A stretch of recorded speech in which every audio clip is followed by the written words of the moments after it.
Well, I was brought up on a family farm, but it was a lowland farm beside the coast, so it was mainly a beef finishing unit in Arable.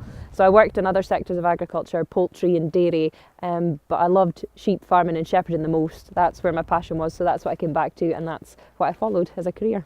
Here at Easter Shenwell Farm, it's part of the Drummuir Estate. I took it on as a contract shepherding.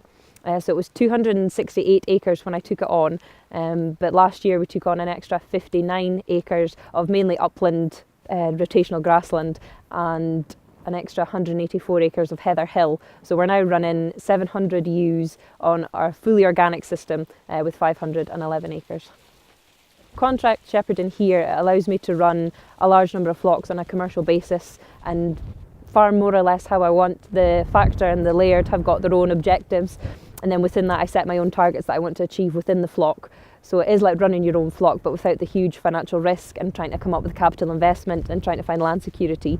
But I've got the flexibility. I can still keep my own ewes on the side, and I can work a couple of other days to other farms as well and just gain more experience.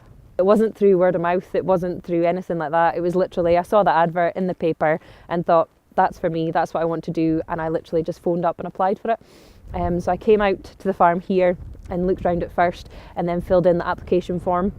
Had to put in a full business plan and a budget and accounts. Put that in to the factor who looked over it, and they phoned me back about a week later and said, we want to give you an interview with the laird. So came up, met the laird, had an interview. 3 days later they phoned me and offered me the position. Top tips would be definitely communication. Always talk to your laird and your factor so that everybody's singing off the same hymn sheet, everybody knows what's going on. If I want to try something new or I want to try something different, as long as I can go to the laird with figures and the research behind it, he's really good, he's really encouraging for me to try new things and take something new on. So definitely communication, I would say. Personally, I would love to be able to find security somewhere to have as a base to expand my own flock. Probably go into cattle one day as well, that would be really good, and be able to farm in my own right. I would say if you're wanting to get into agriculture, whatever sector it is, do your homework, do your research, read up as much as you possibly can, whether it is in like the Farmers Weekly and the Scottish Farmer, or whether it's data fact sheets from like the Morden Institute. Read as much as you possibly can, speak to everybody that you can speak to.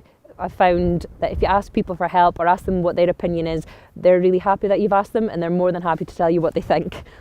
And definitely learn from your own experiences. I've made mistakes and learnt from them, and learn from what other people are doing as well round about you. So some of the challenges we've had to face have been with the personal flock, it's finding land security. With the way the tenant laws have changed, landlords aren't willing to put out 5 or 10 year SLDTs or anything.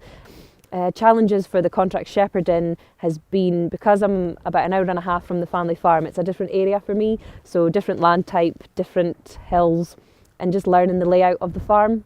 So a full year in, I feel like I know the farm now, but seeing it in all the different seasons, seeing how the weather affects it, which fields are maybe wetter, which ones the ewes prefer. There's some gateways they refuse to go through, point blank, so they know the farm themselves. But learning how the farm works was probably the biggest challenge. I absolutely love being a shepherd. I love being involved in farming. I'm outside every day in all weathers, and I've got my dogs working with me every day, so I'm never actually on my own. And I love the satisfaction of seeing what you've produced and the hard work that you've put in and getting the returns back at the end of the day. And there's a lot of satisfaction in farming, definitely.